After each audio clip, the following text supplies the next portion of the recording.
Hello बेटा जी, तो हम लोग बात कर रहे हैं आज ग्रेविटेशनल पोटेंशियल एनर्जी की कि ग्रेविटेशनल पोटेंशियल एनर्जी होती क्या। एक बॉडी के अंदर जो भी एनर्जी है बिकॉज ऑफ इट्स पोजीशन है ना, उसको नाम देते हैं हम लोग ग्रेविटेशनल पोटेंशियल एनर्जी।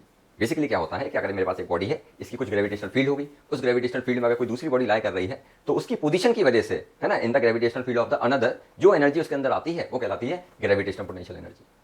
अब इस एनर्जी को निकालते कैसे हैं? तो बेसिकली निकालने का तरीका क्या है, एक बॉडी को अगर इन्फिनिटी से मूव करा रहे हैं in the gravitational pull of the another to some given location, तो जितना वर्क डन हमें उस पर करना पड़ेगा वही वर्क डन एनर्जी के फॉर्म में स्टोर होगा। जैसे यहाँ पे देखिएगा कि अगर मेरे पास एक बॉडी है which was lying at infinity, तो इन्फिनिटी से मैं उस बॉडी को अगर मान लीजिए पोजीशन पी तक मूव करा रहा हूँ, तो जितना वर्क डन हमने इस पर करा होगा this work done get stored in the form of gravitational potential energy. Clear है? तो हमने क्या करा, अगर यहाँ से यहाँ तक मूव कराना है तो इसके लिए हमने छोटा सा वर्क डन निकाला पहले, है ना। अगर मैं ए से बी तक मूव करा रहा हूँ तो छोटा सा डिस्प्लेसमेंट हमने माना dx, तो इस dx में जो छोटा सा वर्क डन किया होगा वो है dw। अगर मैं छोटा सा वर्क डन निकाल लूं फिर इसको हम लोग इंटीग्रेट कर दे विद इन द लिमिट, तो पूरा वर्क डन आ जाएगा, और पूरा वर्क डन आ जाएगा तो वही मेरे पास ग्रेविटेशनल पोटेंशियल एनर्जी बन जाएगी। तो देखिएगा वर्क डन की एक्सप्रेशन की बात करते हैं तो क्या होता है, फोर्स इनटू डिस्प्लेसमेंट। अब छोटा सा डिस्प्लेसमेंट लिया तो छोटा सा वर्क डन dw।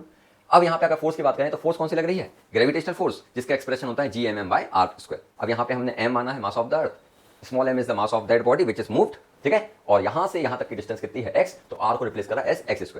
तो ग्रेविटेशनल फोर्स का एक्सप्रेशन है gmm/x²। इस फोर्स को हमने यहाँ पे सब्स्टिट्यूट करा और अब हमें पूरा वर्क डन निकालना है। ये वाला अगर रखेंगे तो ये आएगा work done between a and b। हमें चाहिए इन्फिनिटी से p पॉइंट तक, तो हम लोगों ने लिमिट का यूज करा फ्रॉम इन्फिनिटी, यानी कि लोअर लिमिट बनेगी इन्फिनिटी और अपर लिमिट बनेगी ये पोजीशन p। और position p centre of the earth से कितनी दूरी पे है, r पे, तो upper limit will be r।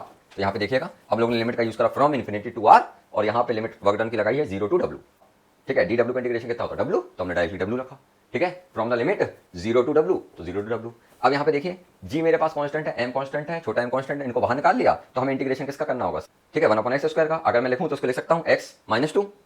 Clear है? अब इसका इंटीग्रेशन क्या होगा, बेसिकली क्या होता था, पावर को बढ़ाते तो बड़ी हुई पावर को नीचे लिखते थे, तो -2 + 1 अपॉन -2 + 1, जिसकी वजह से एक नेगेटिव साइन आया वो ये, और यहाँ पे कितना है x की पावर -1, तो उसको हम लोग ने लिख लिया 1/x। क्लियर है? फिर यहाँ पे हम लोगों ने लिमिट लगा दी, upper limit minus lower limit. Similarly upper limit minus का साइन बाहर निकाल लिया, upper limit r minus lower limit infinity. 1/∞ हो जाएगा 0, तो जो एक्सप्रेशन वर्क डन के लिए निकल के आएगा दैट विल बी -gmm/r। कहता क्लियर है बेटा? ये वर्क डन कौन सा आया, इन्फिनिटी से इस पॉइंट तक मूव कराने के लिए, तो यही वर्क डन एनर्जी के फॉर्म में स्टोर हो जाएगा और कहलाएगा ग्रेविटेशनल पोटेंशियल एनर्जी। तो इस वर्क डन को हम लोगों ने रिप्लेस करा एस ग्रेविटेशनल पोटेंशियल एनर्जी। तो फाइनल एक्सप्रेशन जो निकल के आया दैट इज -gmm/r। इतनी बात आ रही है, तो this is the expression for the gravitational potential energy. I hope आपको बात समझ में आई हो। अगर बात समझ में आई है तो please do like the video, comment on the video, share the video with your friend and please do subscribe the channel as well. Thank you बेटा जी।